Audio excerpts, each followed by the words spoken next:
বিসমিল্লাহিররহমানিররহিম। Hello everyone, আসসালামু আলাইকুম। Welcome back to my channel Maria's cooking থেকে আপনাদের স্বাগত। আশা করি আমরা কেউ ভালো নয়। দেশের যে পরিস্থিতি, এই পরিস্থিতিতে ভালো থাকার কোনোই মানে হয় না। সবাই সবার জায়গা থেকে খুবই দুশ্চিন্তা এবং খুবই বাজে অবস্থায় আছি।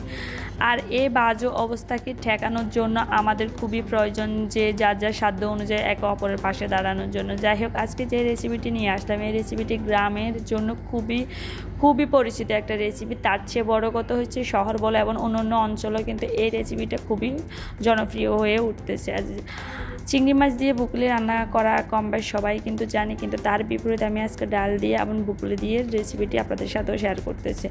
এখানে নিত্য রেগুলার রান্নার ক্ষেত্রে যে মশলা অ্যাড করা হয় সব মশলা একটু একটু দেওয়ার পরে ডালটা ওর সাথে দিয়ে এবং 5 মিনিট ডাল যখন মজে আসবে তারপরে বুকলিটা অ্যাড করবো। 10 মিনিট ঢাকনায় ঢেকে দেওয়ার পরে এই পর্যায়ে যখন এরকম হবে এর সাথে দিয়ে দিলাম ধনিয়া পাতা এবং 1 টেবিল চামচ জিরার গুঁড়া। তারপর বাগার দেওয়ার জন্য এখানে আস্ত কিছু মরিচ এবং পেঁয়াজ ও রসুন কুচি দিয়ে বাগার দিয়ে দিব। আমার এই রেসিপিটি যদি আপনাদের কাছে ভালো লাগে অবশ্যই আমার চ্যানেলটি সাবস্ক্রাইব করবেন এবং পাশে থাকা বেল আইকনটি প্রেস করবেন।